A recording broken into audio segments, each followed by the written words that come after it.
Nah itulah makanya ketika Islam ini gerak terus lama-lama ketemu bangsa Nusantara.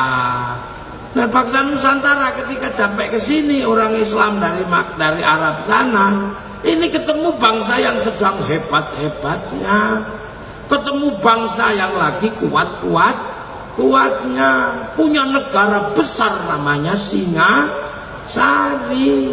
negara adidaya, adikuasa, negara yang mampu menaklukkan Mongolia. Padahal Mongolia menaklukkan Arab, menaklukkan Eropa, menaklukkan Cina. Itu ditaklukkan oleh bangsa Nusantara namanya Singasari. Itu panglima perangnya namanya Ronggolawe. Anak siapa? Anak Arya Wiraraja, orang Madura, yang mengatur strategi perang melawan Mongolia. Orang Madura namanya Arya Wiraraja. Kalian sudah nggak ngerti itu. Makamnya di mana? Kamu sudah nggak ngerti. Madura punya orang hebat yang mengatur bagaimana Singasari melakukan ekspedisi Pamalayu untuk menaklukkan Mongolia. Setelah itu Arya Wiraraja mengatur berdirinya bangsa besar namanya Majapahit. Jadi kingmakernya Majapahit ada di Pulau Madura. Orang Madura nggak ngertinya Sakera. Bahwa di tanah ini bersemayam orang yang mampu menyatukan Nusantara, yang punya kekuasaan sampai Korea Selatan, sampai Madagaskar. Itu yang ngatur semuanya orang Madura namanya Arya Wiraraja. Anak milenial nggak ngerti. Ini loh makanya malam hari ini saya mau bongkar semuanya, biar anak-anak muda tidak kehilangan masa lalu, biar tidak menyalahkan siapapun, bahwa Islam ketemu bangsa ini, ketemu bangsa yang sangat maju, bangsa yang sangat besar, namanya bangsa Majapahit, dan sebelumnya ada bangsa Singasari. Dan orang Madura tidak boleh melupakan yang membuat bangsa sebesar itu, desainernya ada di Pulau Madura, nggak boleh. Maka Madura kapan-kapan harus bikin pesta festival Arya Wiraraja, mesti dibuatkan biar nggak lupa. Iya, memang pusat kekuasaannya ada di Majapahit, di Mojokerto, tapi desainernya ada di Madura. Jadi ada king, ada kingmaker. Jadi itu nggak ngerti lah sekarang mana. Taunya Arya Wiraraja nama terminal di Sunat itu aja. Jangan main-main lah. Orang hebat di sini yang membuat bangsa ini disegani oleh seluruh dunia. Mongolia punya kapal yang sanggup mengangkut 1.500 tentara, 500 kuda. Kapal yang paling ditakuti. Sama kapal Kertanegara dihajar karena kapal Singasari sanggup mengangkut 1.500 tentara, 2.500 tentara, 1.500 kuda. Kapal besar. Makanya jangan sekali-sekali kamu dibodohi orang, menganggap bangsa ini bangsa kecil, bangsa tempe. Bangsa ini bangsa besar, apapun dimiliki oleh bangsa ini. Orangnya kecil-kecil tapi orangnya kuat-kuat. Apa yang tidak dimiliki bangsa ini? Mari kita hitung satu-satu. Ya, orang Cina punya kisah cinta namanya Sampai in Time. Orang Eropa punya kisah cinta Romeo Juliet. Orang Arab punya Kais dan Laila. Orang Nusantara banyak sekali kisah cinta, mulai dari Andi-Andi Lumut, Panji Asmoro Bangun, banyak sekali. Ada Sangkuriang, macam-macam, banyak kita punya. Orang Eropa punya laki-laki kuat namanya Samson. Kita punya Bantung Bondowoso, kita punya Joko Tole, kita punya si Pahit Liga. Apa yang kurang kuat dari bangsa ini? Sana punya kisah cerita Ibu Tiri yang kejam, punya anak Cinderella. Kita juga punya bawang putih, bawang merah. Apa yang kita punya? Nah, yo. Loh, orang Eropa punya binatang bisa ngomong namanya kura-kura ninja. Kita punya kancil nyuriti timun, lengkap. Peradaban kita dilihat bisa. Alat musiknya orang Arab terbuat dari kulit dan kayu, namanya terbang.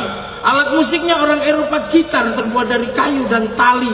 Kayu dan tali tinggal motong, kulit dan kayu tinggal motong kambing. Tapi bangsa Nusantara punya alat musik namanya gamelan, terbuat dari logam. Hanya bangsa yang menguasai ilmu pertambangan yang maju dan penguasaan metalurgi yang mapan mampu membuat alat musik dari logam. Nggak main-main. Kita punya senjata yang namanya keris. Sampai hari ini Jerman kalang kabut ketika berbicara keris, karena ujung keris yang lama itu meleleh di suhu 15.000 derajat. Nuklir hanya sanggup mengangkat sampai 6.000 derajat. Lantas nenek moyang kita sanggup mengangkat 15.000 derajat. Api apa? Saya sudah nggak ngerti, saya juga nggak bisa jawab. Saya akhirnya jawab, itu dulu logamnya dibawa jin ke neraka, bawa naik lagi. Dan peradaban keris hari ini oleh UNESCO diakui empu terbesar di dunia ada di Pulau Madura. Artinya pulau ini pasti menyimpan sejarah masa lalu yang sangat luar biasa. Makanya jangan lupakan sejarah lalu Madura. Loh, ini fakta yang ada di lapangan. Tanya UNESCO.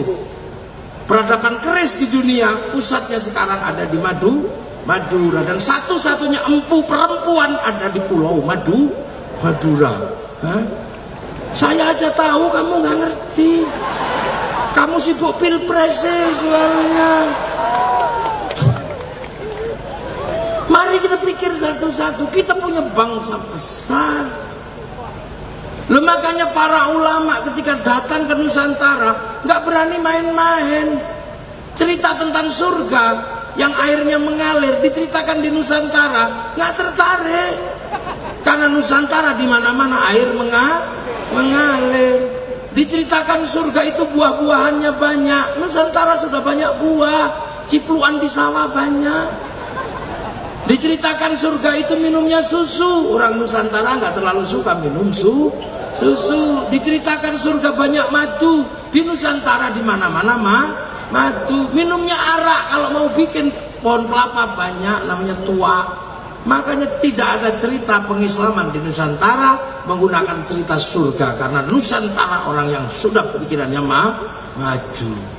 Punya kitab undang-undang besar namanya Kitab Negara Kertagama. Punya hukum sosial terbaik namanya Kitab Sutasoma. Punya universitas terbesar di dunia namanya Universitas Nalanda. Ya itu makanya ketika Belanda walaupun 350 tahun kesininya tetap minggat, dan bangsa ini pelan-pelan menjadi bangsa yang bangkit, terus bangkit, dan bangsa ini semakin lama semakin maju. Jangan diprovokasi sampean. Bangsa ini bangsa terpuruk, bangsa jelek, presidennya jelek, TNI-nya jelek, Polri-nya jelek. Mana yang baik selain dirimu? Kita ini bangsa kuat hari ini. Jadi jangan kita ini hari ini iseng aja. Bangsa jelek, presidennya jelek, ya memang kurus, bajunya kotak-kotak dari dulu. Itulah wajah presiden Indonesia, sama mirip kayak orang Madura, kurus-kurus aja kotak. Ya kita terima ketentuan Allah, ya sudah. Beliau jadi presiden, ya sudah. Kita punya TNI, ya sudah, alhamdulillah. Ini semua dulu siapa yang bangun? Kok tiba-tiba semua sekarang menjadi Muslim? Padahal ini negara Hindu terkuat di dunia. Candi terbesar ada di Nusantara namanya Prambanan, candi Hindu. Candi Buddha terbesar di dunia ada namanya Borobudur. Kok tiba-tiba sekarang menjadi bangsa Muslim terkuat di dunia? Masjid terbesar ada di Indonesia, terbanyak di Indonesia. Orang hafal Quran terbanyak di Indonesia. Orang pergi haji terbanyak di Indonesia. Orang pengajian terbanyak di Indonesia. Kok bisa? Sampai mestinya pakai nalar yang canggih. Kenapa negara Hindu terbesar di dunia tiba-tiba berubah menjadi negara Muslim terbesar di dunia? Apa ini BIM salah BIM? Bukan. Ini pekerjaan orang-orang yang hebat yang mampu mendesain bangsa baru namanya bangsa Nusantara. Butuh social engineering, butuh political engineering, butuh kedewasaan dalam sikap mengemban misi perubahan di Nusantara. Dan itu siapa? Para wali. Wali itu siapa? Wali itu orang-orang yang download programnya Allah.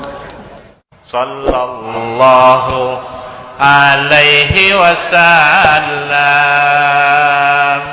Sallallahu